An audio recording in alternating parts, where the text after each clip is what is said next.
Shivraj cabinet में ज्योतिरादित्य सिंधिया समर्थक 2 मंत्रियों ने पद से इस्तीफा दे दिया है। इसी बड़ी अपडेट के साथ शुरुआत करेंगे एमपी न्यूज के खास कार्यक्रम न्यूज रूम की। नमस्कार, मैं हूं निधि और चर्चा हम करने वाले हैं उपचुनाव से जुड़ी कुछ खास खबरों की। लेकिन उससे पहले, जैसा कि मैंने आपको अपडेट किया, 2 मंत्रियों ने अपने पद से इस्तीफा दे दिया है। बताते हैं आपको डिटेल्स। विपक्ष द्वारा लगातार इन दोनों नेताओं के इस्तीफे की मांग काफी समय से उठाई जा रही थी। कहा जा रहा था कि इनका कार्यकाल खत्म हो चुका है, इनका इस्तीफा अब हो जाना चाहिए, इन्हें पद से इस्तीफा दे देना चाहिए। तो आखिरकार राजस्व एवं परिवहन मंत्री गोविंद सिंह राजपूत और जल संसाधन मंत्री तुलसीराम सिलावट ने अपने पद से इस्तीफा दे दिया है। सीएम शिवराज ने उनका इस्तीफा राज्यपाल आनंदीबेन पटेल को भेज दिया है, सौंप दिया है। दरअसल नियमानुसार बिना सदस्य निर्वाचित हुए 6 महीने से ज्यादा मंत्री पद पर नहीं रहा जा सकता। 6 माह में चुनाव जीतकर सदन का सदस्य बनना जरूरी है और यदि उसे सदन का सदस्य बने बिना दोबारा मंत्री बनना है तो पहले एक बार इस्तीफा देना होगा। तो इसी के तहत इसी के चलते गोविंद सिंह राजपूत और तुलसीराम सिलावट का इस्तीफा आज राज्यपाल तक पहुंच चुका है, जो कि विपक्ष लगातार इसे लेकर उंगली उठा रहा था, सवाल खड़े कर रहा था और लंबे समय से मांग की जा रही थी कि इन दोनों मंत्रियों का इस्तीफा हो जाना चाहिए, उन्हें पद से इस्तीफा दे देना चाहिए। तो आखिरकार उनके इस्तीफे अब राज्यपाल तक पहुंच गए हैं। खैर, अब बात करेंगे मध्य प्रदेश के राजनीतिक माहौल को लेकर। तो फिलहाल पिछले 2-3 दिनों की अगर हम बात करें तो पूर्व मुख्यमंत्री कमलनाथ का मंत्री इमरती देवी के लिए जो आइटम वाला बयान था, जिसमें उन्होंने मंत्री इमरती देवी को आइटम कहकर संबोधित कर दिया, तो बस इसी बयान को लेकर अब लगातार राजनीति हो रही है, वार पलटवार हो रहे हैं और पिछले 2-3 दिनों से यही राजनीतिक माहौल बना हुआ है। वैसे इस मामले में कांग्रेस के पूर्व राष्ट्रीय अध्यक्ष राहुल गांधी ने मंगलवार को अपनी प्रतिक्रिया जाहिर की और कहा कि कमलनाथ जी हमारी पार्टी से हैं, लेकिन व्यक्तिगत तौर पर मैं ऐसी भाषा को पसंद नहीं करता हूँ। इस तरह की भाषा को कभी बढ़ावा नहीं देता, फिर चाहे वो कोई भी क्यों ना हो। ये काफ़ी दुर्भाग्यपूर्ण है। यानी कमलनाथ के इस बयान से असहमत, असहज और साथ ही साथ नाराज भी नजर आए राहुल गांधी। हालांकि राहुल गांधी द्वारा इस तरह से नाराजगी जताने के बाद से इसके बावजूद भी पीसीसी चीफ कमलनाथ ने माफी मांगने से इनकार कर दिया है। उनका स्पष्ट कहना है कि ये राहुल गांधी के व्यक्तिगत विचार हैं। मैं इस संबंध में पहले ही स्पष्ट कर चुका हूं कि मैंने अपना बयान किस संदर्भ में दिया था। मेरा इरादा किसी का अपमान करने का नहीं था, तो फिर मैं माफ़ी क्यों मांगूं? मेरे बयान से किसी की भावनाओं को ठेस पहुंची हो तो मैं पहले ही खेद प्रकट कर चुका हूं। लेकिन कमलनाथ माफ़ी मांगने को तैयार नहीं है। लेकिन भाजपा द्वारा लगातार यही मांग उठाई जा रही है कि जब तक वे माफ़ी नहीं मांग लेते तब तक ये मामला शांत नहीं होगा।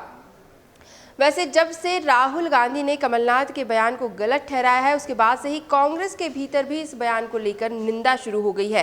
कांग्रेस के वरिष्ठ नेता माणक अग्रवाल का कहना है कि राहुल गांधी से बड़ा नेता कांग्रेस में कोई नहीं है और इसीलिए कमलनाथ को तुरंत इस बयान के लिए माफ़ी मांग लेनी चाहिए। लेकिन ऐसा होगा नहीं, क्योंकि कमलनाथ राहुल गांधी की कोई भी बात नहीं मानते। माणक अग्रवाल यही नहीं रुके, साथ ही उन्होंने ये भी कहा, उन्होंने कमलनाथ की कार्यशैली की आलोचना करते हुए कहा कि कमलनाथ ने पुराने और निष्ठावान कांग्रेसियों की अनदेखी की और इसी का खामियाजा मध्य प्रदेश में कांग्रेस को भुगतना पड़ा।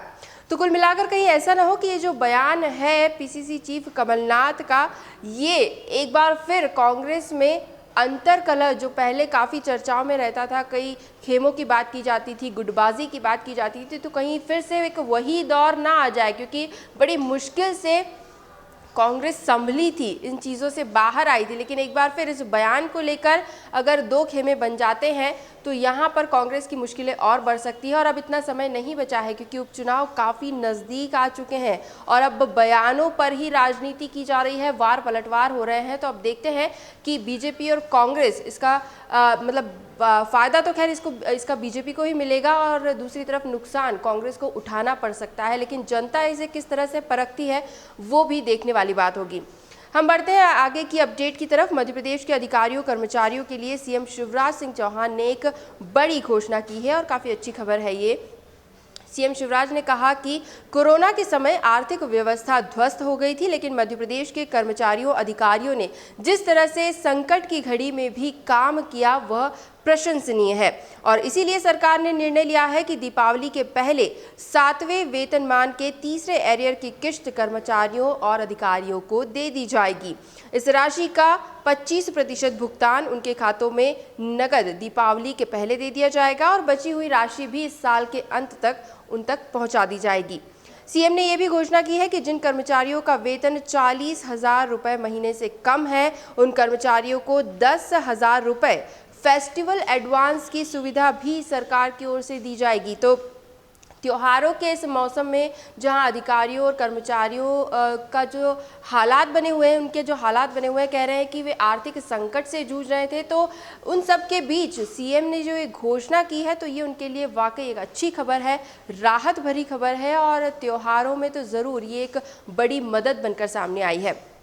खैर आगे बढ़ते हैं, अंत में बात करेंगे कोरोना संक्रमण के आंकड़ों को लेकर। तो ये बहुत ही अच्छा लग रहा है मुझे बताते हुए, खुशी हो रही है कि मध्य प्रदेश में जो नए संक्रमितों का आंकड़ा है वो एक लंबे समय के बाद 1000 से भी कम आया है। पिछले 24 घंटों में 975 ही नए केसेस सामने आए हैं। कुल 1,62,178 अब तक संक्रमित हो चुके हैं। 25 मरीजों की कल के दिन में मौत हुई है। कुल मौतें 2,811 हो चुकी हैं। वहीं अच्छी बात यह है कि 1,439 मरीज स्वस्थ होकर डिस्चार्ज भी हुए हैं।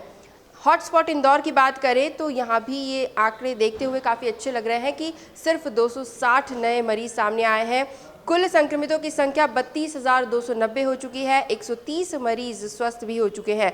2 मरीजों की मौत, कुल मौत का आंकड़ा इंदौर का 664 तक पहुंच गया है। राजधानी भोपाल में कुल पॉजिटिव मरीजों की संख्या 22,718 हो चुकी है। कल के दिन 5 मरीजों की मौत हुई। वहीं एक्टिव केसेस भोपाल में 1,838 बने हुए हैं।